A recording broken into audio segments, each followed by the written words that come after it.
wondering why your skills seem to disappear when you are on stage playing in front of people, or maybe even when you're playing in front of your parents or your friends or your whatever. As soon as there are people in the room, your skills might just go down a little bit.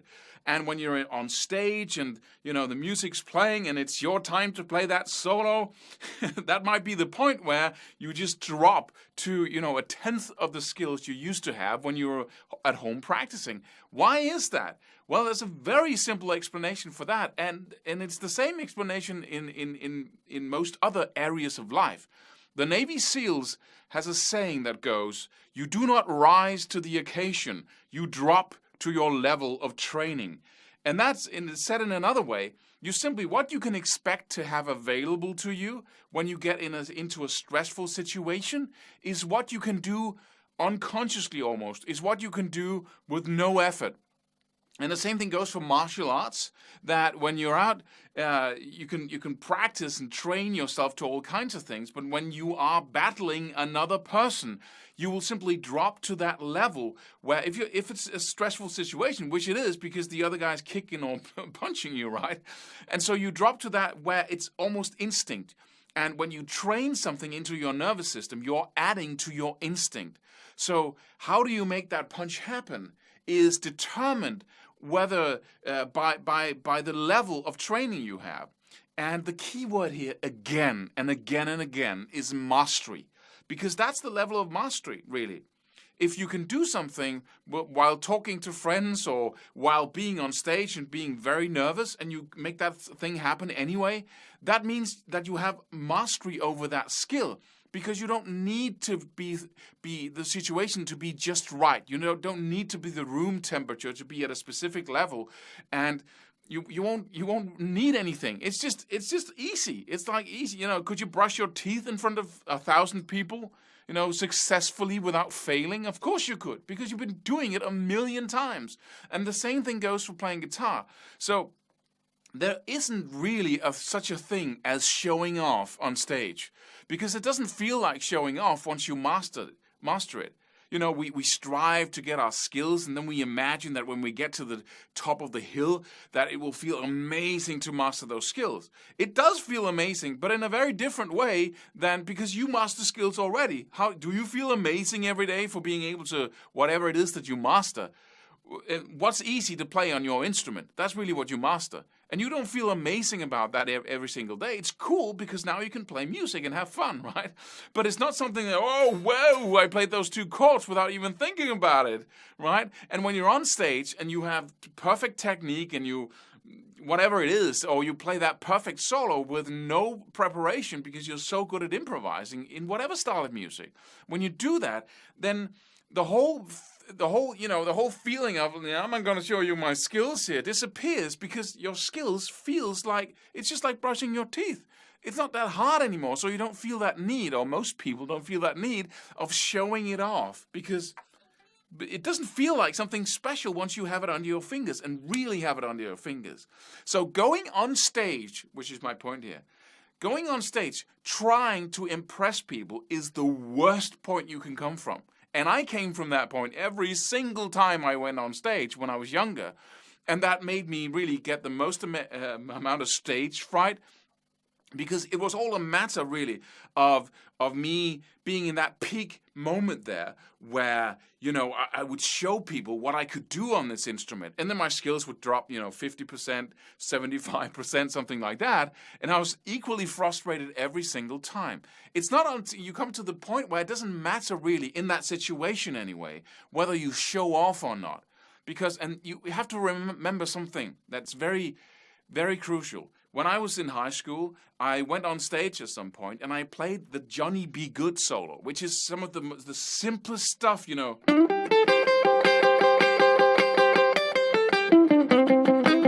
stuff like that, right? And I was all into, Paul Gilbert shredding at that time, and all advanced stuff and advanced scales.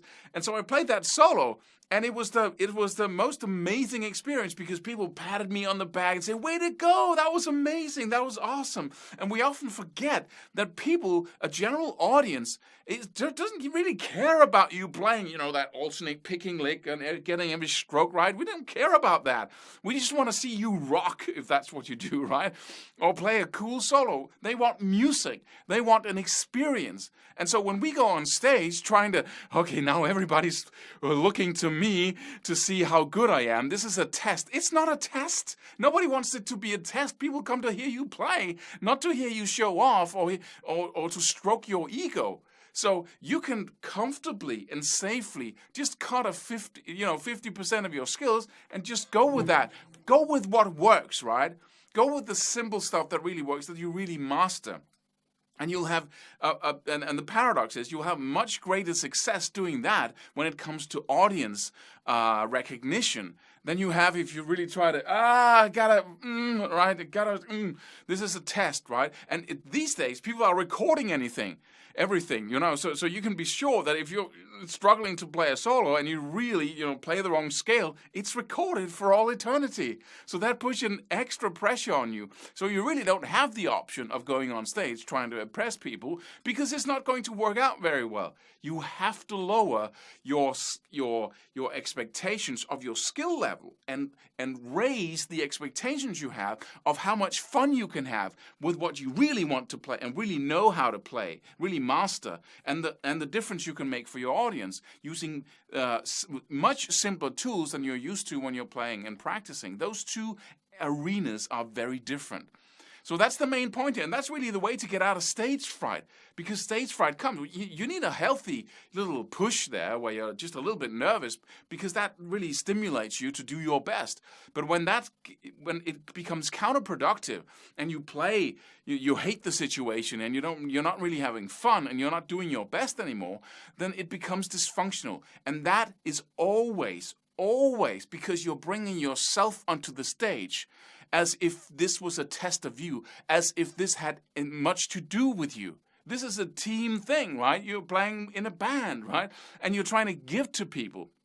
So it isn't about you. It's about the audience. It's about the band. It's about the music, right? And if you have that kind of perspective on it, and that's not easy to get, but really watch this video over and over and over again, and it seems to make sense at some point that that's the point you want to get to in your development, and step out of that me. I want to show people what I can do, because at some point, if you keep practicing and if you keep focusing on getting better, you will play that impressive stuff, because that impressive stuff will be really easy for you to play. So that's the first thing you need to focus on if you want to get out of your nervousness, is how do you look at that situation? What expectations do you have of yourself? And then remember that you do not rise to the occasion. Drop the fantasy. You drop to your level of training.